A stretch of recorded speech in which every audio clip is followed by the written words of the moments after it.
네. 아, 준스톤 세상이 왜 이래 정책 통크 콘서트 사회를 맡게 된 허은아라고 합니다. 여러분 반갑습니다. 박수 소리가 아까 이준석 대표님하고 완전 다른데요. 네. 반갑습니다. 어제가 입춘이었는데 오늘 이 청춘들을 만나게 되니까 더 반갑다라는 생각이 듭니다. 괜찮았습니까? 입춘과 청춘? 네, 여러분들의 이 추위를 좀 날려드리고 싶었는데 제가 더 차갑게 해드린 건 아닌가 싶습니다. 여러분의 뜨거운 질문과 또 그에 맞는 답변을 해주실 세 분의 훌륭한 분들과 이제 뭔가의 시작을 해야 될 텐데요. 여기 계신 이준석 대표님과 함께 전국 각지의 청년들을 만나고 있는데 2030 세대에게 힘을 주고자 간 자리에서 오히려 저희가 더 큰 위로와 힘을 늘 얻고 왔었던 것 같습니다. 그런 게 바로 젊음이 아닌가 하는 생각이 드는데요. 이러한 젊음의 힘이 국민의 힘을 만나 새로운 세상을 만들어 보려고 하고 있습니다. 오늘 이 자리에서 여러분과 진솔한 이야기를 나누고 거기서 끝나는 게 아니라 저희 국민의힘은 행동합니다. 정책으로 발전해서 진짜 힘이 되게 하도록 하겠습니다. 저는 국민의힘 수석대변인 허은아고요. 앞으로 여러분과 1시간 정도 함께 하게 됩니다. 우선 2030 청년들과의 토크 콘서트를 시작하기에 앞서서 먼저 이준석 대표님께서 생각하는 울산의 2030 청년들에게 들려주고 싶은 이야기를 먼저 하고 시작하도록 하겠습니다. 예. 대표님 부탁드립니다. 예, 아이고 이게 박수 부탁드립니다. 예, 제가 이렇게 마이크를 잡고 이제 이야기를 하는 게 참 많이 하는 일인데요. 이제 선거 기간이 다가오다 보니까 더 조심스럽게 말을 해야 되는 시기가 왔습니다. 예, 제가 평소에 방송이나 이런 데서 말하는 것과 다르게 오늘 약간 이상한 행동을 보인다 그러면은 선거법이 두려워가지고 말을 돌려서 하고 있구나 이렇게 생각하시면 됩니다. 제가 오늘 이 자리에서 뭐 대통령 선거에 대한 발언을 많이 할 수 없는 상황이기 때문에 그 점은 양해 부탁드리고요. 나중에 또 질문하실 분 있어도 그 부분은 피해서 질문해 주셔야 우리 모두 안녕합니다. 예, 그렇기 때문에 오늘은 아마 울산의 발전과 관련해 가지고 제가 갖고 있는 여러 고민들 같이 공유하게 될 것 같습니다. 제가 어제 사실 어제랑 그제까지 해서 호남 지역을 돌고 왔습니다. 그래가지고 도서 지역 위주로 방문하고 왔거든요. 도서 지역이라고 하면 진짜 우리가 과거에 학교에서 사회과 부도에서 이렇게 찾아보던 다도해 해상 국립공원 이런 지역들인데 그 사실 도서 지역을 다니면서 제가 느낀 바가 있다면은 저도 어쩔 수 없는 서울 출신이구나라는 생각을 많이 합니다.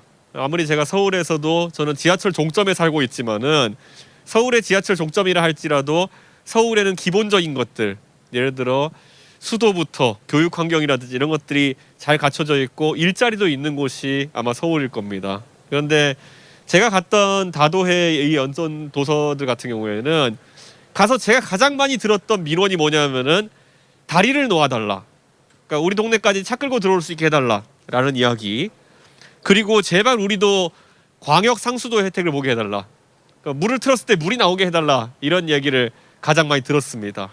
그런데 이런 걸 들으면서 아직까지 정치하는 사람들이 대한민국에서 해야 될 일이 참 많구나 이런 생각을 하게 되고 저도 울산에 이제 제가 당대표 된 다음에 한 4번 5번째 이제 오게 되는데 울산에 올 때마다 젊은 세대와 대화하게 되면은 울산에 부족한 것이 무엇이냐에 대해 가지고 많이 이야기를 하게 됩니다.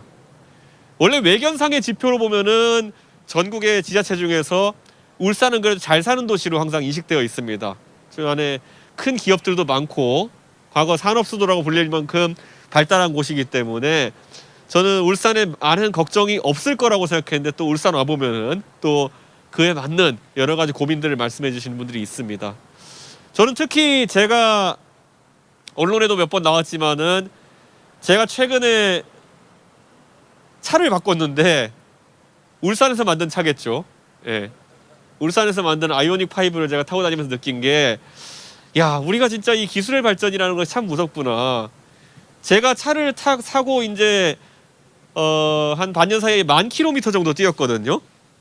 근데 가장 놀라운 것은 우선 차에 엔진 오일을 넣을 일도 없어졌습니다. 전기차는 엔진 오일을 넣을 필요가 없더라고요. 타이어 외에는 바꿀 게 없더라고요. 이렇게 되면 앞으로 자동차 산업이 어떻게 바뀌게 되는 것일까? 부품도 고장날 부품이 많지 않다 그러더라고요. 그러면 앞으로 자동차 산업은 어떻게 바뀌는 것일까? 우리가 지금까지는 차를 예를 들어서 5년, 10년마다 한 번씩 바꾸는 그런 문화가 있었다고 한다면은, 또 그런 사람들이 많았다고 한다면은 앞으로는 차를 몇 년 타게 될까? 이런 고민들이 산업에 굉장히 직결되어 있다는 생각을 하게 되더라고요. 당장 지금 저도 그래서 국회에서 이제 올라오는 법안들이나 아니면은 건의사항 이런 거 보면은 울산의 현대자동차보다 가장 먼저 난리난 곳이 어디냐면은 자동차 정비업 하시는 분들입니다. 도대체 이 차는 전기차로 바뀌어가면은 카센터에 갈 일이 무엇인가? 아까 말씀드린 것처럼 타이어 바꿀 일밖에 없습니다. 엔진 오일을 장착할 일도 없고, 전기차들은 또 충돌 방지 장치가 다 돼 있어가지고 가면은 그냥 앞에 사람이 나타나면 섭니다, 차가. 그리고 장애물이 나타나면 알아서 멈춥니다. 박고 싶어도 박을 수가 없어요, 차를. 제 차를 와서 누가 들이받는 거 외에는.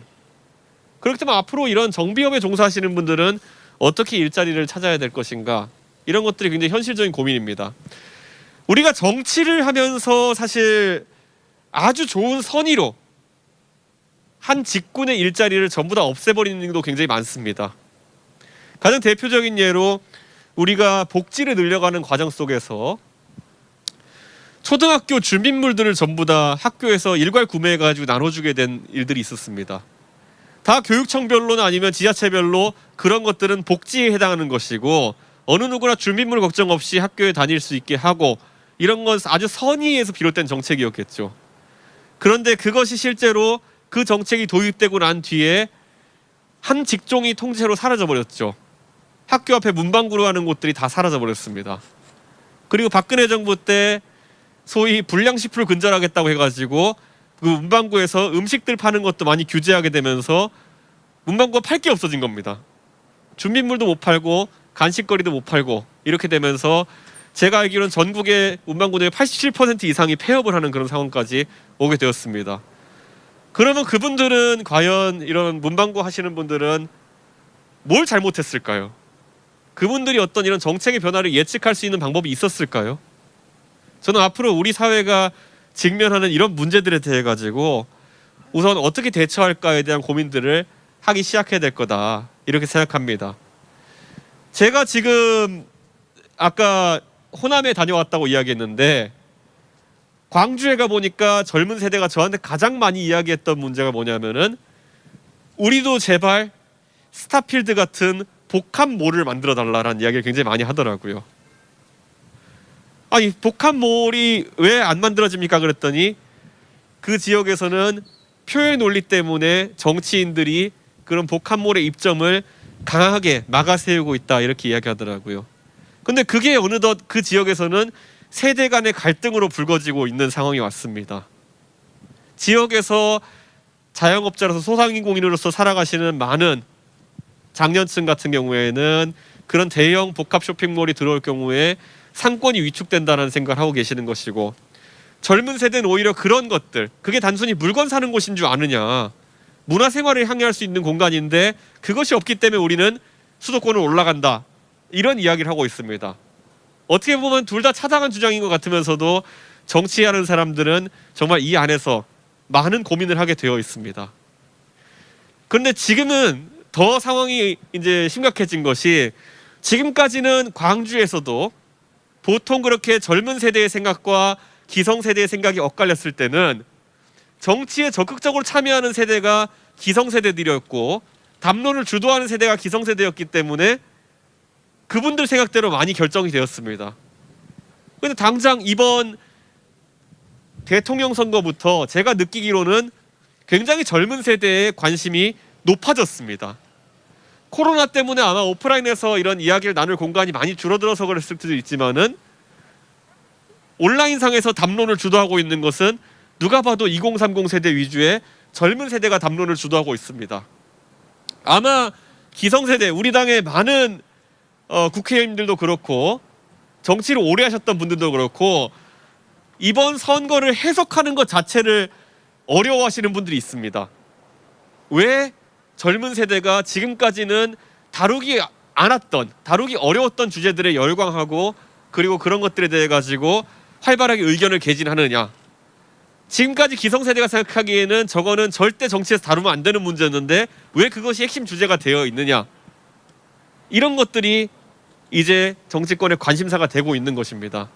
저는 그래서 울산에서도 제가 이제 발전의 아젠다를 놓고 많은 고민이 시작될 것이다 이렇게 생각합니다. 그리고 그 가운데에서 일부 아젠다들은 세대 간의 대입으로 나타날 수 있습니다. 울산에 어떤 시설을 가져올 것이냐, 항상 울산이라는 지역이 받을 수 있는 중앙의 지원이라든지 아니면 여러분이 낸 세금 중에서 다시 이제 지자체에서 투자할 수 있는 것이라든지 이런 것들은 한정돼 있습니다. 그럼 그것이 과연 어디를 위해 쓰여질 것인지에 대해 가지고 앞으로 치열한 경쟁이 벌어질 것이다. 저는 이렇게 생각합니다. 그래서 당장 이번 대통령 선거에서도 그리고 다가오는 지방선거에서도 지금까지와는 완전히 다른 아젠다들을 놓고 경쟁하게 될지도 모릅니다. 저는 제가 아까 서울의 상계동이라는 곳에서 제가 정치를 한다고 말씀드렸는데 서울의 북쪽 끝입니다. 서울의 북쪽 끝이기 때문에 아까 서울이라서 그래도 있을 건 다 있다라고 제가 말씀드렸는데 제가 국회의원 선거에 나갈 때쯤이면은 제가 지역 주민한테 물어보겠죠. 그러면 유모차를 끌고 이렇게 오시는 아이를 키우는 제 또래의 30, 40대 가정주부에게 이제 물어봅니다. 제가 이번에 선거를 나왔는데 지역에 어떤 시설을 유치하면 좋겠습니까? 이렇게 얘기했는데 제가 진짜 거짓말 하나도 안 보태고 유모차를 끌고 가시는 그 유권자의 한 절반 이상은 우리 동네에 유치했으면 하는 시설로 스타벅스를 얘기합니다. 저희 동네에 스타벅스가 사실은 저희 동네 남쪽 끝에만 있고 그 이유로 하나도 없습니다. 그런데 이거를 정치권이 어떻게 받아들여야 될 것인가 이렇게 생각해야 될 겁니다. 지금도 울산에서는 아마 지역에서 정치하는 사람들이 선거에 나오면은 많이 공약할 것이 복지관을 지어드리겠습니다. 아니면은 체육시설을 지어드리겠습니다. 뭐 주민 뭐 공간을 만들어드리겠습니다. 이런 것일 텐데 지금 진짜 삶에 바쁜 젊은 세대는 그 시설을 향유하기가 너무 어려운 것이 현실입니다. 진짜 어쩌면은 주중에 진짜 집에 돌아와서 잠만 자는 그런 상황이 많은 경우에 그런 공약들이 와닿지 않을 수가 있다는 그런 현실적인 문제를 지금 저희 정치인들은 경험하고 있습니다. 이 상황 속에서 우리가 정치가 어떻게 바뀌어야 될 것인가, 그리고 또 젊은 세대도 그러면 어떤 것을 요구해야 될까가 울산의 첫 번째 고민이 돼야 될 거라고 저는 생각합니다. 울산 지역에서 이번에 대통령 선거도 있지만은 지방선거도 있다고 한다면은 여러분의 대표자가 과연 그 관성에 휩싸여 가지고 또다시 복지관과 체육시설과 이런 문법에 따른 시설들을 공약하게 만들 것인지, 아니면 여러분이 진짜로 원하는 삶의 변화를 가져올 수 있는 공약들 낼 것인지는 의견 개진을 어떻게 하느냐에 달려있다, 저는 이렇게 봅니다. 그래서 저는 정당의 당대표로서 항상 귀를 열고, 그리고 저는 항상 눈을 열고, 제가 인터넷 공간이든 어디든 저한테 많은 제안이 들어오시고, 이번에 그러다 보니까 저도 선거 준비하면서 정말 민생에 와닿는 짤막짤막한 공약들 저희가 이번에 많이 풀어내고 있는데, 그런 게 정치의 변화입니다. 원래 그 전까지 선거라고 한다면 지금쯤 거창한 구호가 나왔어야 됩니다. 국민소득을 4만 불로 만들어주겠다, 1년에 5%, 6%, 7% 성장하겠다, 이런 구호가 나와야 되는데 나오지가 않습니다. 왜냐하면 우리 국민들도 이제 아는 것이죠. 그런 변화가 이제는 어떤 영민한 지도자에 의해서 가능한 시대가 지났다는 것을 의미하고, 오히려 지금은 그런 어떤 막연한 공약보다는 오히려 나에게 확실한 어떤 변화를 가져다주는 사람들을 선호한다는 것을 정치가 조금씩 깨달아가고 있습니다. 그러면 여기서 정치인이라는 사람들은 굉장히 아이디어가 빈곤한 사람들입니다. 저희도 그 유튜브에서 요즘 유행하는 59초 쇼츠 공약 이런 거 만든다고 하는데, 저랑 원희룡 지사랑 주말만 되면 저희가 머리를 싸매고 고민합니다. 이번엔 뭐 해야 되나? 지사님 생각해 왔습니까? 그러면 아니요. 대표님은요? 그러면은 같이 싸매고 고민하기 시작합니다. 근데 그럴 때 이제 저희가 바뀐 문화가 뭐냐면은 저희가 공통으로 페이스북 메시지함이나 인스타그램 DM 메시지함을 열어봅니다. 그럼 그 안에는 너무나도 많은 이야기들이 들어와 있습니다. 그리고 그걸 보면서 저도 공부를 진짜 많이 하고 있습니다. 그러면은 여러분 아마 모르실 겁니다. 저한테 지난주에 그 길거리에 속도 제한 좀 풀어달라고 하는 게 얼마나 많이 들어왔는지. 서울에 지금 50km, 30km로 이동 속도 제한해 놓은 거, 그것 때문에 과태료 딱지 받은 거 전부 다 저한테 캡처해서 보내준 분도 있어요. 그런데 이런 것들 사실 정치권이 굉장히 다루기 어려운 문제인 게 사실이거든요. 왜냐하면 안전과 그런 것들을 생각해서 만든 것이기 때문에. 그런데 그런 어떤 소통의 장이 온라인상에서 정치인과 국민이 P2P라고 하죠. 보통 이렇게 각 단에서 이렇게 소통이 이루어진다는 것 자체가 정책의 기조가 완전히 바뀌고 있다는 것을 의미합니다. 지금까지 저희가 대통령 선거든지 큰 선거에서 정당이 공약을 만들었던 방식이라고 하면은 보통은 여의도에서 언저리에 이제 항상 출몰하시는 학자분들, 교수님들이 몇 분 계셨습니다. 그 교수님들이 본인의 필생의 연구를 꼭 실현시키고 싶어가지고 종이 이렇게 들고 오셔가지고 많이 들여다 보내주시고 이렇게 하신 경우가 있었거든요. 근데 그건 못지않게 훨씬 잘 정제되고 실제 득표에도 도움되고 실생활에 도움되는 공약들이 무수히 들어옵니다. 그래서 앞으로 이 정당이라고 하는 곳은 어쩌면은 완전히 다른 형태의 정치 문화를 이제 가져가 될 수 있겠다, 이런 고민을 하게 됩니다. 제가 이제 당대표로서 느끼는 이런 변화를 여러분에게 오늘 계속 설명드린 이유는 뭐냐면은 이 변화에 가장 빨리 적응하는 정당이 앞서 나갈 것이라는 확신이 있기 때문이고, 그리고 이 변화에 가장 빨리 적응해 나가는 앞서가는 유권자가 자신의 뜻을 정당에게 관철시키고 실제 내 삶의 변화를 가져올 수 있을 거라는 확신이 있기 때문입니다. 그래서 저는 오늘 이 토크 콘서트라는 형식으로 저희가 오프라인에서 이렇게 소통을 하게 되어 있고, 이따가 즉석에서 또 질의응답을 통해 가지고 울산의 미래나 이런 것에 대해 가지고 같이 고민을 나누겠지만은, 저는 제 인스타그램, 페이스북, 그리고 여기 계신 모든 의원님들, 우리 김경원 대표님까지 해서 실제 정책을 울산을 위해서 만들고 입안하고 관철시킬 수 있는 능력을 가진 분들에게 여러분들이 가장 직접적인 경로로 소통하시는 것이 중요하다, 이런 말씀을 드리겠습니다. 정말 정치인들이 안 볼 것 같죠? 다 봅니다. 예. 다 봤는데 답장을 드릴 것까지는 여유가 없어가지고 읽음 표시 안 띄우고 그냥 안 본 척하고 있는 거예요. 사실 보내주신 건 다 봅니다. 저는 인스타그램이든 페이스북이든 보내주신 건 다 보는데, 제가 연구하지 않고 즉석에서 답변해드리면은 약간 곤란할 만한 내용들이나, 아니면은 조금 더 의견을 취합해야 될 것들, 아니면은 지금 시간이 없어가지고 보기는 했을 때 답하기 어려운 것들은 항상 안 읽은 척합니다. 예.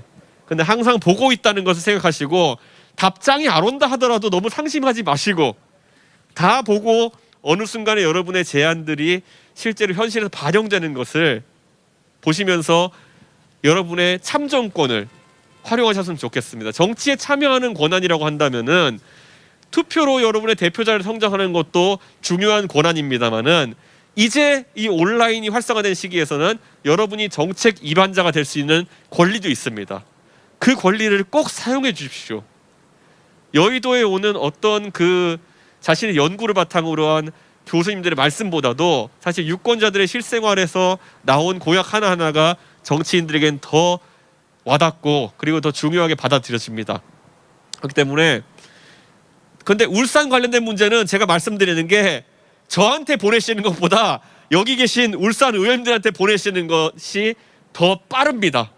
그렇기 때문에 여기 계신 의원님들, 그리고 우리 위원장님들 한 분 한 분 여러분께서 얼굴 익혀두시고, 오늘 이 자리에서 여러분들이 얻어가셔야 될 게 있다고 한다면은 다 이름 한 번씩 검색하셔가지고 페이스북이나 인스타그램 계정 팔로우하시고 추가하시고, 아마 이분들만큼 울산 바닥에서 울산의 미래를 위해서 고민하는 분들이 없을 거다, 저는 그런 생각을 합니다. 그리고 저는 그 지분이 있어가지고요, 저는 당대표이기 때문에 이런저런 뭐 호남 갔다 온 얘기도 올리고 이렇게 다 하지만은 이분들의 페이스북이나 인스타그램에는 울산 얘기의 지분이 높습니다. 그렇기 때문에 훨씬 더 알차게 여러분의 참정권을 활용할 수 있는 그런 통로다, 이렇게 말씀드리겠습니다. 어쨌든 오늘 저는 아까 제가 산업에 대한 고민을 시작을 말씀드렸는데, 그 산업에 대한 고민, 특히 울산이 많이 해야 될 거라 생각하고, 정치인들은 항상 생각에 한계가 있다고 말씀드렸잖아요. 저도 울산에 오게 되면은 울산의 산업을 진흥하고 일자리를 만드는 문제에 있어가지고 굉장히 개괄적인 이야기들밖에 못합니다.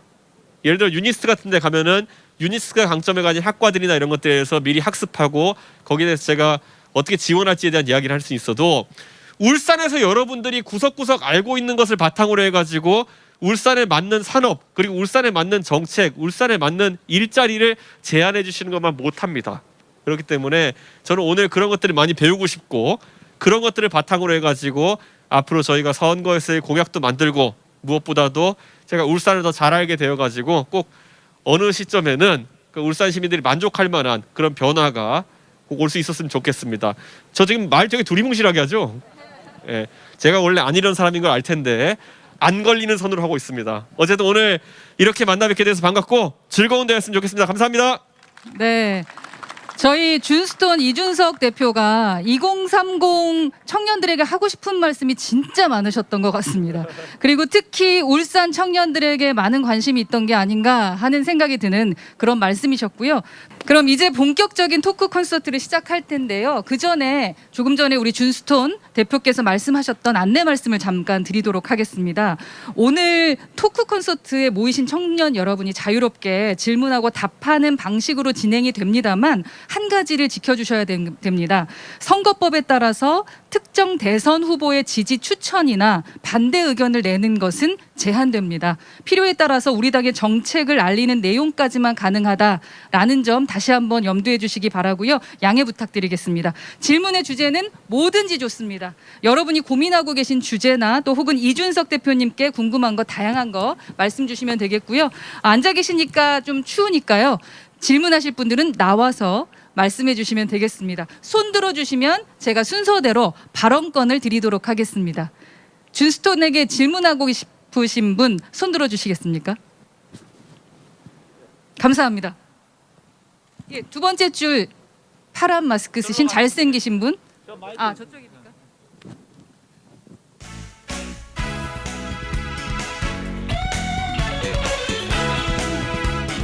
아, 네.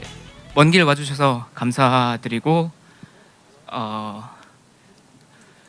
질문 드리고 싶은 거는 그러니까 이번 여러 가지 활동 해주시면서 이제 당 대표님 되실 때 그 충남 대전 쪽 전당대회 관련 쪽입니다. 어쨌든 캐치프레이즈였던 내일을 준비하는 대한민국 관련해서 많은 그 교육 관련된 내용이셨고 이제 교육 봉사 하셨던 내용 관련인데 그 친구들을 이렇게 끌고 가주는 거에 대해서 일부 친구들이 그 교육을 이렇게 놓지 않게 해주셔서 고마웠다 관련 내용을 들었습니다.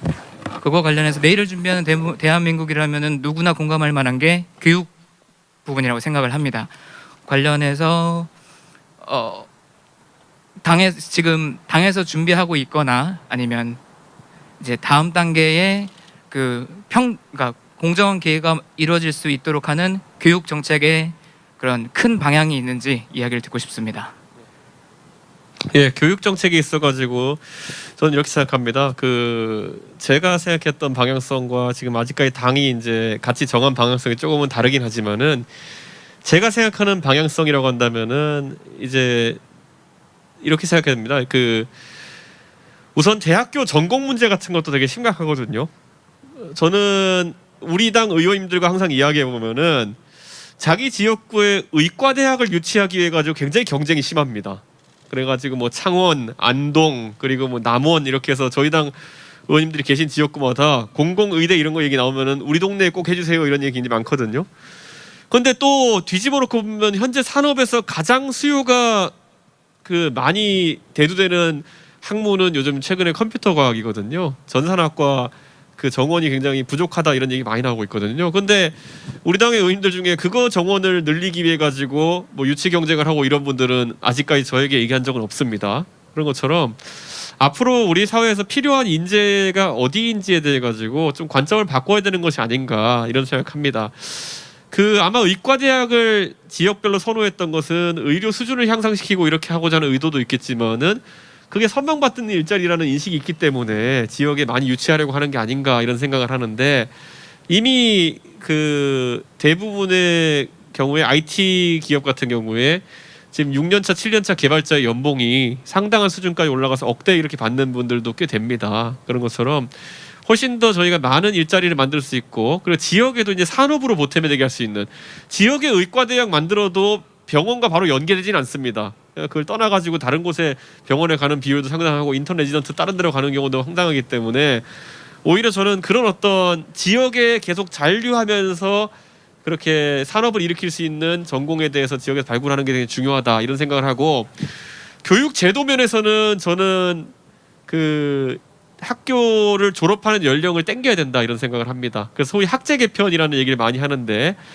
저희 후보도 이 부분을 검토한 바가 있습니다. 정책으로 검토한 바가 있습니다만은 그 지금 6334로 되어 있습니다. 6년, 3년, 3년, 4년으로 되어 있는데 실제로 우리나라는 그 남성 같은 경우에 군 복무를 하기 때문에 사회 진출 시기가 다른 나라에 비해 가지고 한 2년 정도 뒤처지는 그런 결과가 나오고 있습니다. 그런데 그 시기를 좀 당기기 위해서라도 초등학교를 좀 더 일찍 들어가고 그리고 전체 교육 기간을 좀 줄이는 것이 어떻냐 이런 생각을 전 갖고 있고요. 아직까지 후보나 당의 정책엔 이것이 완벽하게 반영되지 않았습니다. 그런데 어쨌든 그게 하나의 제 생각이고, 또 하나의 생각은 저희가 학문의 관점을 완전히 바꿔야 된다는 생각을 합니다.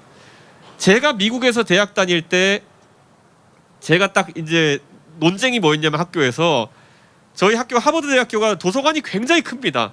그 하버드 대학교 엽서 같은 거 보면은 굉장히 큰 그 9층짜리 도서관, 그게 와이드너 도서관이라는 건데 거기 몇백만 권의 책이 있다고 하는데 그 중에 전 10권도 안 보고 나왔습니다. 근데 어쨌든 그 도서관이라는 것이 그 학교의 학문적 역량을 상당히 대표한다고 생각하는 시절에 끄트머리에 제가 있었습니다.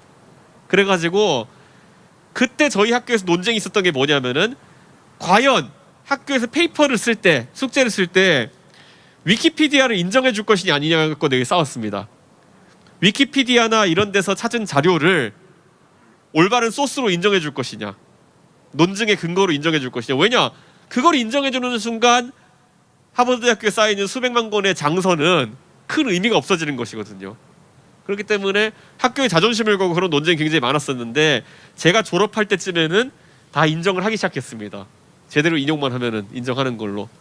지금도 우리 마찬가지입니다. 예전에는 우리가 약간 6334에서 특히 처음에 633의 교육이 있어가지고는 초중고까지는 우리가 사회라든지 아니면 기술 아니면 이런 것도 과거에는 배우고 했었는데 지금도 어떤 그런 사회탐구 과목들 이런 걸 보면은 상당 부분은 지식을 그냥 전달해가지고 암기를 하는 그런 과정들이 굉장히 많거든요. 그런데 앞으로 더 중요하게 되는 그 우리의 그 능력이라고 하는 것은 뭔가를 기억해가지고 하는 능력보다는 오히려 빠르게 검색하는 능력이 더 중요할 수도 있습니다.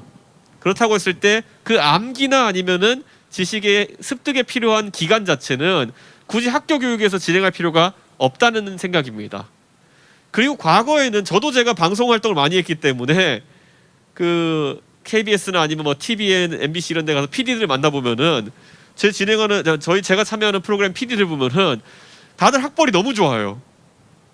그 예체능계 이런 것도 아니고 다들 너무 이제 관계없는 과인데 서울에 있는 명문대학을 졸업한 그런 어떤 분들이 방송국에 계신 경우를 굉장히 많이 봤어요. 그런데 최근에 이제 연예계의 트렌드나 방송계의 트렌드라는 걸 보면은 완전히 달라진 게 뭐냐면은 그 제작자, 크리에이터라고 하는 사람들은 그냥 본인의 전공이나 이런 거 관계없이 본인이 가진 재능을 바탕으로 해가지고 어릴 때부터 경쟁할 수 있는 상황이 생긴 것이죠.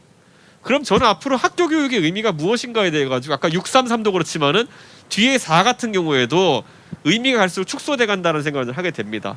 그럼 저는 그랬을 때 최대한 6334의 기간을 줄이는 것이 저는 그런 어떤 여러 도전을 하는데 더 중요한 어떤 기회가 되지 않을까 그런 생각을 하고 있어서 학제 개편을 굉장히 중요하게 생각하고 있습니다. 한 가지만 더 예. 여쭤봐도 되겠습니까? 관련해서 이제 최근에 어제까지 이제 도서 지역들을 많이 방문하셨다고 하면서 인프라가 부족한 걸 많이 보셨다고 말씀을 들었습니다. 하면서 교육 관련 사항인데도 제 지인이나 뭐 저희 친지분들 중에 교육계에 계신 분들이 계신데 도서 지역에 가는 이유를 대부분 들어보면 어쩔 수 없이 진급을 위해서 가시는 분들이 많습니다. 그리고 저도 한번 방문을 해보면은 계셔야 되는 관사라든가 시설이 열악한 것들이 대부분입니다. 그리고 그런 도서 지역에 우수한 선생님들이 조금 더 1년이라도 좀 더 오래 있게 하려면은 그쪽의 인프라가 조금 더 개선이 되어야 되지 않을까 싶습니다. 관련돼서 나중에 좋은 정책으로 반영됐으면 좋겠습니다. 저도 도서 지역 이번에 다니면서 많이 느낀 게 가는 곳마다 분교가 있죠. 네. 지금 그런데 분교장들이 폐쇄된 곳들이 굉장히 많습니다. 그 분교를 운영하기 위한 최소한의 학생 수도 확보하지 못한 도서 지역의 학교들이 많기 때문에 그랬던 것일 텐데, 제가 중학교를 서울의 목동에서 다녔는데 제가 2학년 17반이었습니다. 그러니까 저희가 720명이었거든요, 한 학년에. 그런데 최근에 보면은 그 학교가 200명, 300명 이렇게 학생 수로 줄어든 걸 보면서 굉장히 변화가 많구나 이런 생각을 하는데, 이게 도서 지역이라든지 아니면 도농 지역 아니면 농촌 지역 이런 쪽으로 가게 되면은 실제 한 학년에 20명이 안 되는 학교들이 굉장히 많습니다. 그럼 여기서 저희가 고민해 봐야 되는 것은, 지금 문재인 정부 들어가지고 고교 학점제라든지 선택 수업이라든지 이런 것들을 굉장히 강화하려는 노력이 있었는데, 저는 이것의 취지 자체는 뭐 나쁘지 않다 봅니다. 근데 그것을 운영하기 위한 최소한의 준비가 되어 있냐라는 걸 저희가 살펴야 됩니다. 예를 들어 서울에 그래도 학생 수가 300~400명씩 되는 학교들 같은 경우에는 여러 가지 선택 과목을 운영하고 그에 따라 가지고 그 학점 이수제의 취지에 맞게 운영을 할 수 있겠죠. 그런데 지방에 진짜 전교생이 30명, 40명, 한 학년이 10명, 20명인 학교들 같은 경우에는 무슨 선택 수업을 운영할 수 있겠습니까? 무슨 학점제를 운영할 수 있겠습니까? 그렇기 때문에 이런 것들을 저희가 현실로 담아내야 되고, 이거는 제가 후보랑은 교육정책하고 말을 많이 안 해서 모르겠지만은, 저는 어느 순간에 제가 하고 싶은 정책이 있다고 한다면은, 우리가 국회의원 선거구나 여러 선거구 같은 경우에는 최소 인구 기준을 두잖아요. 국회의원을 뽑으려면은 최소한 15만 명 이상의 유권자가 있는 곳에서만 그 국회의원이 나오게 이제 되어 있는데, 그래서 지역구도 합치고 이렇게 하는데, 저는 대한민국의 중고등학교 취약한 학생들, 물론 초등학교 같은 경우에야 집 가까이서 다니는 것이 굉장히 중요하다 보지만, 고등학교 정도부터는 뭐 도시 지역은 모르겠지만은 지방 같은 경우에, 특히 아까 도서 지역 같은 경우에도 저는 좀 기숙사를 많이 확충했으면 좋겠습니다. 그래가지고 광역으로 학교가 좀 규모가 최소한 한 학년에 몇백 명 정도는 될 수 있게 하는 것이 전 중요하지 않겠냐, 그런 생각을 하는 것이, 학교는 학교의 지식 전달의 기능도 있지만은 분명히 사회적인 어떤 능력을 함양하는 기능도 있습니다. 안 그럼 전부 다 검정고시나 그 방통대 공부하면 되겠죠. 그러니까 그게 아니라 학교의 사회적 기능을 저희가 강화하지 않으면은 저는 앞으로 우리 사회가 발전하기 어렵다, 그런 생각을 합니다. 그렇기 때문에 아까 말씀하신 내용 같은 경우에는, 이건 저희 당이나 아직 후보의 생각은 아닙니다만은 제 생각으로는, 예를 들어 경상북도에 가면은 뭐 대여섯 개 군을 묶어가지고 하나의 고등학교로 기숙사 학교를 만들어가지고 일정 규모 이상의 학교가 형성될 수 있게 한다든지, 이런 것들을 정책적으로 좀 추진했으면 하는 그런 생각입니다. 네, 좋은 말씀 질문 감사합니다. 감사합니다. 예. 네, 큰 박수 좀 부탁드리고요. 많은 분들이 질문하고 싶으실 것 같습니다. 그래서 앞으로는 질문하시는 분 한 2분 정도, 답변해 주시는 우리 준스톤도 네 알아서 시간 관리 좀 해주셨으면 감사하겠습니다. 혹시 또 질문해 주실 분? 와, 많습니다. 앞부분에 계신 우리 청년분께 질문할 수 있는 기회 드리겠습니다. 자기소개도 해주시면 감사하겠습니다. 네. 막상 앉아서 듣다가 나오니까 굉장히 떨리네요. 안녕하십니까. 저는 현재 국민의힘 울산시당에서 미래세대위원장을 맡고 있는 이영후라고 합니다. 저는 올해 27이 되는데요. 제가 군대 2년을 제외하고 20년 가까이를 그 울산에 거주를 했는데, 현재 내 친구 민재가, 내 친구 현승이가 왜 울산을 떠나려고 할까, 저 또한 고민을 많이 해봤는데, 막상 생각을 해보니까 일자리에 대한 양극화는 굉장히 심합니다. 제조업이 발달된 지역이다 보니까요. 하지만 또 아까 서범수 보좌관님께서 굉장히 좋은 말씀하셨는데, 문화적 그리고 교통 인프라적인 부분이 굉장히 고민이 크다고 봅니다. 광역시인데도 불구하고 이런 고민을 하고 있는 것 자체가 저희는 기성 정치인분들이 조금 반성해야 되는 부분이 아닌가 생각이 들고요. 이준석 대표님께서는 지금 서울에 거주하고 계시고, 또 전국 각지에 잘 여행을 다닌다고 해야 되나요? 이제 잘 돌아다니시니까 혹시 울산에 이게 있으면 이런 문화적 플랫폼이 있으면 참 좋겠다라는 게 있으면 어떤 게 있을지 궁금합니다. 저는 문화적 플랫폼은 제가 울산에서 경험을 많이 하지 않아가지고 잘 모르겠습니다만은 적어도 저는 아까 제가 광주 얘기를 했지만은 저희 동네도 노원구 상계동도 제 국회의원 선거 때 공약이 스타필드 유치였습니다. 예.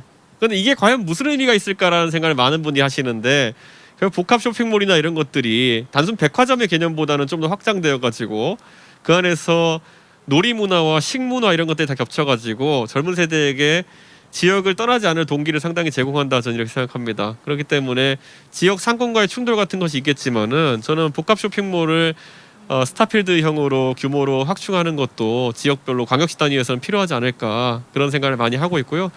저는 지역에서 또 아까 제 경험을 바탕으로 하면은 제가 서울에서 이제 교육봉사단체를 크게 했는데 방학 때만 되면 교육봉사단체를 하고 있을 때 지역에서 올라온 그 대학생들이 서울에 돈 내고 자기 방을 얻어가지고 저희 교육봉사단체에서 일하던 경험이 있어요. 근데 저희가 뭐 월급을 주는 단체도 아니고 그리고 저는 교육봉사단체가 뭐가 그렇게 특별해가지고 올라와가지고 돈까지 들여가면서 하느냐 그랬더니만은 대학생이 되면 꼭 해봐야 되고 싶은 것들을 할 기회가 없다 그러더라고요. 지역에서는. 그때 대구 친구들이었는데 대구 정도 되는 도시에서도 그런 기회가 없어서 좀 진취적인 생각을 하는 사람들은 서울에 와서 그 경험을 하고 내려간다 이렇게 얘기하더라고요. 근데 그 경험에 소속되는 것들 중에 아마 우리 그 의원님들이나 지역 정치인 들으시면 놀라겠지만은 그런 얘기도 하더라고요. 자기는 원래 대학생이 되면은 뭐 시위 같은 것도 좀 나가보고 싶고, 예, 뭐 이렇게 뭐 피켓도 한번 들어보고 싶고, 그런데 대구는 그런 게 없대요. 그런 거 하다가 어르신들한테 혼난대요. 그러니까 뭐 그런 문화 같은 것도 좀 당황스러웠고, 봉사단체 이런 것도 전혀 지역에서 활성되지 않고, 그러다 보니까 단순히 그냥 지역의 대학이 학습의 공간으로서 있는 걸 넘어서 가지고 그런 젊은 세대가 향유해야 되는 또는 당연히 그 나이쯤 되면 해보고 싶은 것들을 할 수 있는 여건이 안 된다 이렇게 생각하는데 저는 이 부분은 울산의 어떤 시설보다도 여러 지도자들이 이제 많아져야 된다 그런 생각을 합니다. 사회 운동을 한 지도자도 많아야 되는 것이고 행정에 대해서도 여러 지적을 하는 사람들 많아져야 되는 것이고 리더들이 많아져야 된다 이런 생각을 합니다. 이 리더라는 것은 어떤 직위를 가진 사람들 표현하는 게 아니라 문제의식을 갖고 달려드는 사람들이 좀 많아야 되지 않을까 그런 생각을 합니다. 울산 인구가 100만을 넘으면 저는 작은 도시가 아닙니다. 미국의 도시들 중에 100만 넘는 도시가 그렇게 많지 않습니다. 제가 있었던 미국의 보스턴 같은 경우에도 인구가 60만에 지나지 않습니다. 그런데 그 안에서 문화라든지 아니면 여러 가지 자급자족할 수 있는 그런 선순환 구조가 많이 이루어져 있거든요. 그런데 저는 우리나라 같은 경우에는 그런 어떤 그 사회 활동이나 이런 것들도 지역 단위에서 상당히 미진한 부분도 있다. 그래서 그 부분을 좀 젊은 세대가 많이 이끌었으면 좋겠다. 그런 생각을 합니다. 네, 여기까지. 감사합니다. 감사합니다. 박수 좀 부탁드리고요. 또 질문해 주실 분? 네, 저 뒤에 두 분 한 분 한 분씩 나오시면 되겠습니다. 같이 나오셔서 질문하셔도 좋고요. 같이 나오셔서 질문하실래요? 참고로 지금 오늘 콘서트는요 울산 JCN 방송이 생중계하고 있고요 유튜브로도 동시 중계를 하고 있습니다. 또 울산 JCN 유튜브 채널에서 다시 보기 하실 수 있습니다. 네, 자기소개 부탁드립니다. 네, 안녕하세요. 저는 이제 울산과학고등학교 졸업하고 이제 대학교에 진학 예정인 학생 박준영이라고 합니다. 이렇게 항상 TV나 토론회에서 보시던 분들 이렇게 보니까 되게 약간 지금 제가 TV 속에 들어온 기분입니다. 지금 들어와 계세요. 그래서 제가 질문 드릴 거는 아무래도 제가 울산과학고등학교에 나오고 이제 입시를 준비하면서 이공계열 인재들이 다른 메디컬 계열로 유출되는 걸 많이 보게 된 것 같습니다. 아무래도 저희가 이제 14기였는데 위에 기수분들 중에서도 다른 대학교를 가신 후에 피트 시험이나 이런 걸 통해서 약대로 가신 분들도 있고 또 아예 지원 자체를 의대나 약대 계열로 지원을 해서 그런 이공계열 인재 유출이 조금 심하다고 봅니다. 그래서 이런 현상에 대해서 아무래도 또 대표님도 서울과학고등학교 출신이기 때문에 그런 거에 대해서 어떻게 생각하시는지 한번 질문 드려보고 싶었습니다. 네, 두 번째 분도 같이 질문 받겠습니다. 제가 LCK 좋아하는데 이준석 당대표님 LCK 보는 거 보고 장 당대표가 참 젊으신 분이긴 하는구나 하면서 놀랐습니다. 제 질문은 저도 똑같이 자기소개 부탁드립니다. 저는 김진성이라고 하고요. 저도 똑같이 울산과학고 나와서 이제 아웃풋이나 다른 거 생각해서 대학은 서울 쪽으로 진학을 하게 되는데 저는 초등학교도 여기서 나오고 중학교도 울주군에서 보내고 고등학교에도 울주군에서 보내서 말 한마디로 하면 울산 지역 인재라고 생각을 하는데 대학교 막상 4년을 마치고 나서 취업을 하려고 보면은 울산에 있는 지역 인재 전형은 울산에 나온 대학생 애들만 된다고 하더라고요. 저는 울산으로 충분히 서울을 갔다가 돌아올 의향이 있는데 저는 제가 엄청 노력을 해서 서울 쪽으로 진학을 하고 이게 많은 노력을 했는데 막상 취업을 하려고 보면은 저는 여기서 노력을 해서 갔지만 안 된다. 왜냐면 울산에서 대학교를 안 나왔기 때문이다. 이건 오히려 제가 역차별을 받는 게 아닌가 그런 고민에서 기간을 섬세하게 대학생이 아니더라도 고등학생이나 중학생까지 이렇게 봐서 지역 인재를 보는 게 좀 맞지 않나라 생각해서 당 대표님 생각은 어떤지 궁금해서 질문드립니다. 예, 저는 그 문제 방금 말씀하신 그 지역 인재를 인정하는 기준에 대해 가지고는 말씀하신 부분이 충분히 타당하다 이렇게 생각하고 왜냐하면은 뭐 사실 제가 지역구 국회의원님들의 면면을 살펴보면은 우리 권명호 의원님 같은 경우는 약간 다른 케이스지만은 지금까지 뭐 울산 할 거 없이 대부분의 지역에서 활동하시는 국회의원들은 대부분 서울에 유학 가셔가지고 성공하셔서 돌아온 분들이 많습니다. 예, 그렇기 때문에 그분들을 지역구의 국회의원으로 선임하는 것이 지역의 민심이라 그러면은 지역의 인재도 당연히 지역에서 어릴 때 생활하면서 애향심을 가지고 서울에 유학 갔다 와서 지역을 위해서 만약 일하고 싶은 사람이 있다고 한다면은 지역 인재로 인정해 주는 것이 당연히 타당하다. 저는 그런 생각을 하고 그것이 뭐 이제 기준이 굉장히 복잡합니다. 그래가지고 타향 사람이라 하더라도 또 지역에서 대학을 나오면 또 인정해 주는 경우도 있고 이렇게 한데 저는 이 부분 한번 정비가 필요하다. 그런 생각을 하고 있습니다. 그래서 그 부분은 혹시라도 울산을 위해 가지고 일하고 싶은 울산 출신의 유학 갔다 온 인사라고 한다면은 저는 울산 주민들께서 당연히 지역 인재를 받아들일 수 있도록 제도를 정비해야 된다 이렇게 생각합니다. 그리고 이공계 문제에 있어가지고는요. 저도 제가 과학고등학교를 졸업해서 컴퓨터를 대학에서 배우고 지금은 정치를 하고 있는데요. 저는 우리 사회가 약간은 경직된 생각에서 벗어날 수 있어야 된다라는 생각을 합니다. 사실 대한민국의 고등학교 진학할 때부터 사람을 이과와 문과로 나누는 것 자체가 굉장히 잘못된 그런 생각이다 이런 생각을 합니다. 이 재능이라고 하는 것은 사실 중간에 관심사가 변할 수도 있는 것이고 그리고 하나로 이렇게 무썰듯이 잘라지는 것도 아닐 텐데 그렇게 나누는 것이 전 잘 이해가 가지 않는 것이고 특히 과학고와 외고 같은 특목고에 대해 가지고는 항상 그런 지적이 많이 들어옵니다. 외국어 고등학교가 문과 수월성 교육을 하기 위한 학교로 지금 이제 인식되어 가지고 문과에서 우수한 학생들이 가는 학교로 인식되어 있는데 사실 외국어 어문 계열로 진학하는 경우는 많지 않고 특히 어문을 업으로 삼겠다고 하시는 분은 더 없습니다. 그렇기 때문에 이미 제도가 사실상 많이 바뀌어야 되는 그런 지점이 있는 것이고 방금 전에 과학고생의 의대 진학 문제 있어가지고 이제 관점을 얘기해 주셨는데 제가 서울과학고등학교 출신인데 저희가 140명 정도 졸업을 합니다. 했습니다. 저희 때는 1년에. 그런데 정말 솔직하게 말씀드리면요. 저희가 이제 과학고생이 오히려 나중에 기초과학이나 이런 거에 종사하길 바라면서 의대 진학을 막자 이렇게 얘기하시는 경우가 많은데 오히려 과학고생들 중에서 과학 비스무리한 걸 끝까지 전공하고 있는 사람들 중에는 의대 진학자가 많습니다. 오히려 저같이 IT 하다가 이제 정치까지 넘어오는 사람도 있고 IT 하던 사람 중에서는 IT 하던 친구 중에 지금 뭐 블록체인 하고 있는 친구들 되게 많고 그리고 또 IT하고 또 수학과 간 친구들 중에 보면은 금융업체로 가는 경우 굉장히 많고요. 돈 많이 주니까. 그리고 또 조금 이제 화학이나 아니면 생물 이런 거 하던 친구 중에는 그냥 연구보다는 컨설팅 업체 같은 데 간 친구들도 굉장히 많고요. 근데 과연 그러면은 의대를 간 친구들 중에 보면은 물론 임상의학을 해가지고 이렇게 하는 경우도 있고 아니면 개원을 해가지고 돈 많이 버는 의사가 되는 경우도 있지만은 오히려 과학고 출신 의대 진학자 중에 상당수는 기초 학문이라고 할 수 있는 그 의학 분야에 종사하는 분도 많습니다. 그렇기 때문에 저는 이거는 제가 조금은 욕먹을 각오하고 이렇게 말씀드리자면은 너무 그렇게 칸막이를 나눠가지고 생각할 문제는 아니다 이렇게 보고 오히려 저는 이거는 과학고생이 의대를 진학하면 안 돼. 또는 과학고생이 또 그 과학이 아닌 분야로 진학하면은 무슨 매국을 한 것처럼 매도한다든지 이런 걸 할 것이 아니라 저는 기초 학문에 종사하는 과학도들에 대해 가지고 그들이 과학고 출신이든 아니든 간에 여러 가지 인센티브를 부여하는 방식으로 해결해야 된다. 저는 그런 생각을 하고 있습니다. 그리고요, 제가 이거 하나는 반농담적으로 말씀드리면요, 제가 컴퓨터 과학을 전공했잖아요. 여의도 바닥에 오니까 제가 제일 잘해요. 제가 프로그래머로서 진짜 테헤란로에 가면은 그렇게 아주 제일 잘하는 사람이 아닐 거라고 저는 생각합니다만은, 물론 제가 그래도 어느 정도는 하겠죠. 그런데 여의도 바닥에 오니까 제가 제일 잘해요. 국회 그 건물 안에서는.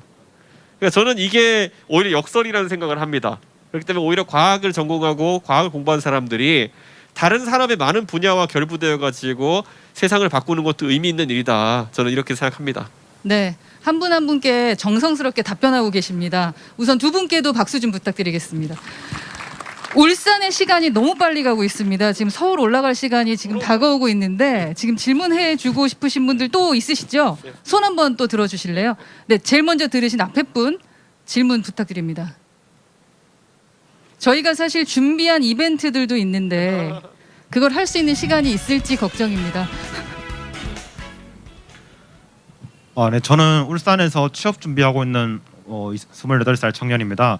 아까 질문해주신 분과 좀 동일한 내용이긴 한데 지역인재 채용 지역 할당제에 대해서 아까 질문해주신 분 말고 내용 말고도 다른 문제가 있어서 제가 뭐 질문은 아니지만 주제가 자유롭다고 하기에 이렇게 이 자리랑 시간 빌려가지고 여기 의원님들 및 정치인 분들께 좀 청년 대표에서 의견 좀 내고자 합니다. 울산은 광역시이지만 다른 광역시에 비해서 대학교 수가 적다는 단점이 지역의 단점이 있었습니다. 하지만 울산에 취업 준비하는 청년들은 이 단점을 좀 장점으로 살려서 지역인재 채용에 대해서는 좀 이익을 보고 있었습니다. 근데 작년에 이제 송철 울산시장이 이 지역인재 채용에 대해서 공공기관에 한해 가지고 울산광역시 지역인재 채용을 경상남도까지 광역화시키는 이제 정책을 좀 개정하게 되어가지고 올해부터 취업 준비하는 청년들이 지금까지 받아오던 혜택들, 뭐 이익들을 좀 이제 받을 수 없게 되는 일이 많이 생겼습니다. 지역인재 채용이라는 게 울산에 나고 자라서 대학을 나와가지고 울산을 아는 사람들이 지역인재 채용으로서 취직을 해야지 이게 지역인재 채용으로서 빛을 발한다고 생각을 하는데 좀 막말로 경남 양산 진해 뭐 진주 이런 분들이 이제 울산을 오면은 이 지역인재 채용이라는 빛이 발할 수 있는가 좀 의문이 많이 들더라고요. 말 그대로 지역인재 채용이라면은 울산에 난 사람들이 울산의 기관 뭐 취직을 해가지고 활동을 해야지 이익을 보는데 울산에 대해 모르는 분들이 와가지고 과연 이게 지역인재 채용으로서 빛을 발할 수 있는가 정말 의문이 들더라고요. 그래서 뭐 질문하는 건 아니지만은 이렇게 뭐 의원님들 계시고 정치인분들 많이 계시니까 우리 청년들의 어려움을 좀 들어주시고 좀 하루 빨리 개정이 될 수 있었으면 좋겠습니다. 네, 감사합니다. 네, 조언 주신 겁니까? 뭐 대답도 해주시면 감사한데. 네, 간단한 답변 부탁드립니다. 예, 뭐 지역인재 채용 같은 경우에는 아까 말씀드린 것처럼 지역을 위해 봉사하고 있는 사람들에게 지역과 연구가 있는 분들에게 좀 더 폭넓게 적용된다는 생각하고 있고, 그런데 이제 그 광역화하는 문제에 대해 가지고는 아까 말씀드린 것처럼 울산과 그래도 지리적으로 가까운 곳이란 모르겠으나 아까 말했던 뭐 창원, 진해 이 정도까지 확장한다는 거는 제도의 합리성을 좀 초월한 것이 아닌가라는 생각을 합니다. 그런데 어쨌든 저는 울산 지역의 대학교들 같은 경우에도 그 울산에 대한 어떤 그 결합도를 높이려고 하려면은 그 울산 내에서 여러 가지 프로젝트를 진행하는 어떤 그런 좀 대학교 내에서의 활동들이 많아졌으면 좋겠습니다. 그리고 학교들 제가 보면서 이제 울산에 좋은 대학교들이 있는데 울산대학교도 있고 뭐 유니스트 있고 과학대도 있고 한데 이 학교들 간의 교류를 활성화시키는 방안을 좀 강구했으면 좋겠습니다. 저는 제가 미국에서 대학 다니면서 저희 학교랑 옆에 있는 그 MIT라는 대학이랑은 수업도 공유하고 이렇게 하면서 많은 부분이 사실 서로 경쟁력을 같이 상승시키는 그런 요인이 됐었거든요. 그래서 저는 각 대학들의 장점을 바탕으로 해가지고 대학 경쟁력을 좀 울산 내에서 강화시킬 수 있는 방안을 강구하는 것도 좋겠다. 그랬을 때 어떤 제도, 어떤 그런 지역 할당제보다도 더 강한 어떤 경쟁력 향상이 이뤄질 것이다 이렇게 생각합니다. 네, 감사합니다. 큰 박수 부탁드립니다. 감사합니다. 네, 질문을 지금 마감을 해야 될 것 같은데 너무나 서운한 분이 계실까요? 그죠? 저기 서 계신 여성분이 계속 눈에 띄었습니다. 아까부터 계속 서 계시면서 손을 계속 드셨거든요. 질문 받도록 하겠습니다. 마지막 질문입니다. 죄송합니다.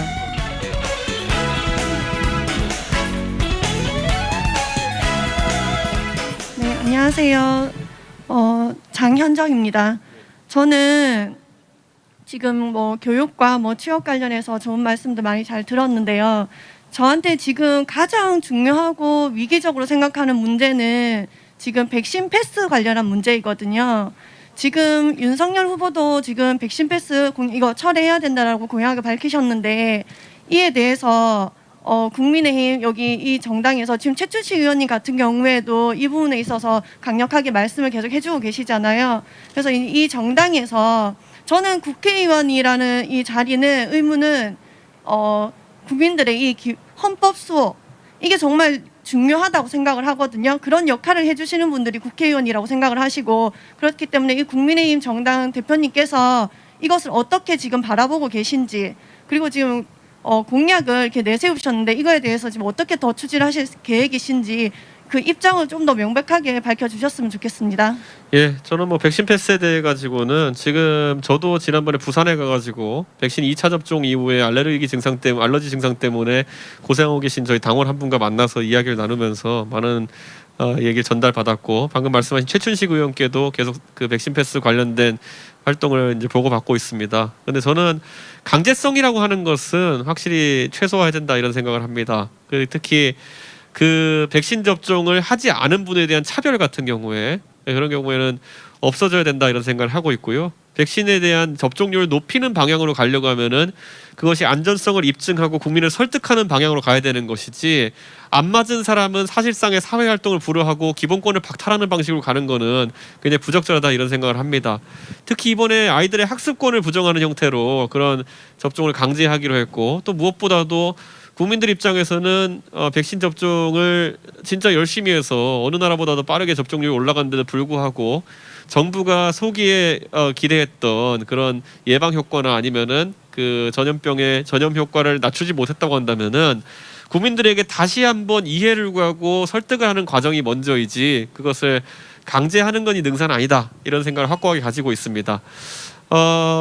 특히 제가 아까 말했던 부산에서 만나뵌 당원 같은 경우에는 굉장히 당황스러웠던 것이 본인이 1차, 2차 접종을 하면서 여러 가지 부작용이 있음을 방역 당국에 알렸음에도 불구하고 추가 접종을 맞지 않으면은 병원에 다른 사람들과 함께 있을 수 없다는 이유로 그러니까 의료적으로 굉장히 도움이 필요하신 분인데도 불구하고 본인이 그리고 백신의 부작용을 호소하고 있음에도 불구하고 맞지 않으면 당신은 병원에서 쫓겨날 수밖에 없다라는 식으로 이걸 접종을 강제했다는 거는 저는 이건 굉장히 큰 문제다 이렇게 생각합니다. 그래서 저는 백신의 접종률을 올리는 것 자체의 방향성에 대해서는 저는 동의할 수 있습니다만은 다만 그것은 철저하게 자유의지를 바탕으로 해야 되는 것이고 설득과 그리고 그런 어떤 실질적인 입증의 과정이 더 중요하다 이렇게 생각하고 있습니다. 이 부분은 아마 저와 후보의 생각이 일치할 것으로 보입니다. 네, 감사합니다. 큰 박수 부탁드립니다. 네, 저희가 여러분과 함께 단체 사진도 찍고 또 개별로 준스톤과 여러분 또 인증샷도 찍으셔야 되니까 그 시간을 좀 남겨두려고 하고요. 그리고 마지막 이 이벤트를 꼭 해야 한다. 안 하면 너무 서운할 것 같다라고 해서 밸런스 게임을 좀 해봐야 될 것 같습니다. 이준석 대표님께만 여쭙겠습니다. 자, 바로 질문 드립니다. 정치인이 되지 않았다면 나는 전업 투자자, 교육 봉사자 둘 중에 어느 것일까요? 하나, 둘, 셋. 교육 봉사자. 예. 네, 저 두 번째 또 질문하고 이유 네. 묻겠습니다. 네. 로또에 당첨된다면 선거 자금, 내 집 마련. 하나, 둘, 셋. 내 집 마련. 네, 이유를 좀 설명해 주시죠. 예, 저는 교육봉사단체 하면서 굉장히 많은 걸 봤고요. 교육봉사단체 하면서 제가 참 몰랐던 세계를 많이 알고 된 것과 더불어 가지고 제가 단순히 프로그래머로 살았으면은 갖지 않았을 능력들을 많이 갖게 됐습니다. 저 유학생 출신이고 해서 원래 말할 때 굉장히 어려운 말 많이 섞어 쓰고 또 그리고 또 이 진짜 꼴불견스러운 발언도 많이 하고 이랬었는데 제가 교육봉사단체 하면서 진짜 중학교 2학년 저소득층 학생들 진짜 2년, 3년, 5년 이렇게 같이 하면서부터 지금 화법도 많이 변했고 그러다 보니까 어느 순간 정치하고 이러면서 화술이 이제 가장 강한 무기 중에 하나가 됐습니다. 그런 것처럼 제가 기대하지 않았던 영역에 참여함으로 인해 가지고 제가 능력치가 하나 생긴 기분이라 가지고 너무 저는 그런 게 계속 하고 싶고요. 그리고 저희 집 앞이 마침 로또 명당입니다. 상계동에. 나중에 상계동 가시면은 그 온수골 사거리라고 있거든요. 그런데 동네 사람들 로또 사거리라 부릅니다. 가면 거기 2등은 거의 매주 한 명씩 나오고요. 오. 예, 그 검색하시면 나와요. 전국에 제일 유명한 명당이 스파라고. 예, 그 저희 그래서 상계동 좋은 사람들은 정보네. 서로 이렇게 막 선물로 그것도 주고 이렇게 하는데 나중에 오실 기회가 있으면은 그 왕창 사가십시오. 줄 이것보다 더 많이 서 있습니다. 줄 금요일 날 가면은. 예, 집을 마련하신다고 하셨습니다. 예, 예. 질문이 정말 많은데 마지막 하나의 예, 질문. 예. 이건 정말 저도 예. 궁금한 건데요. 보고 싶을 때 언제나 볼 수 있고 위로와 격려로 나에게 힘이 되지만 정말 말 그대로 나밖에 없는 애인과 생활력도 좋고 직장에서도 인정받는 엘리트이지만 나에게는 무심하고 너무 바빠서 얼굴도 볼 수 없는 애인. 어려운 건데 둘 중에 하나 골라야 되는 건가? 저는 지금의 애인 말씀해 주셔도 저는 첫 됩니다. 번째로 하겠습니다. 예, 정말 제가 정치를 한다는 것이 여러분이 상상하는 것보다 심리적으로 굉장히 고달픈 일입니다. 예, 저를 알지도 못하는 사람들이 대한민국의 절반이 저를 욕하고 있어요. 그것도 안 보인다 생각하니 욕도 찰지게 해요. 예, 이게 되게 황당합니다. 해보시면은 정치해 보시면은 그냥 욕도 아니에요. 그러니까 그리고 막 저 갖고 유튜브 방송을 해요. 막 내용 다 틀렸어요. 그런데 반박하면 더 난리치니까 반박도 안 하고. 그런데 뭐 그런 것들 경험하다 보면은 항상 저에게 마음으로서 편안하게 해줄 수 있는 분들이 훨씬 더 저는 중요한 것 같습니다. 네, 나밖에 없는 위로해주는 애인이 필요한 우리 준스톤에게 사랑의 박수 좀 부탁드리겠습니다. 네, 시간이 없는 것 같아요. 네, 저희 너무나 아쉽지만 2030 오늘 그 세상이 왜 이래 이 콘서트는 이것으로 마무리를 해야 될 것 같습니다. 너무 아쉽죠. 네, 함께 사진을 찍으면서 이 아쉬움을 달래도록 하겠습니다. 네. 다 함께 나오셔서 네. 말씀 사진을 찍을 텐데 그래도 마지막 말씀 아주 짧게는 들어야겠죠, 대표님 말씀. 대표님 30초 부탁드립니다. 예, 진짜 이렇게 만나 뵙게 해서 반갑고요. 무엇보다도 제가 아까 처음에 발언하면서 약간의 팁을 드렸습니다. 제가 오늘 드린 팁이라고 하면은 정치 2021년에 굉장히 많이 바뀌었고요. 2022년도 이제 두 번의 선거가 다가오는데 두 번의 선거에서 유권자들이 단순히 표가 아니라 얼마나 자신의 권한을 잘 쓰느냐에 따라 가지고 더 많이 바뀔 겁니다. 그랬을 때 여러분이 절대 정치인을 따라가는 사람이 아니라 여러분이 주인공이었으면 좋겠고 여러분들이 원하는 방향으로 정치를 이끄셨으면 좋겠습니다. 정말 감사합니다. 감사합니다. 함께 해주신 여러분 정말 감사하고요. 시청해주신 여러분 정말 감사합니다. 박수로 마무리하겠습니다.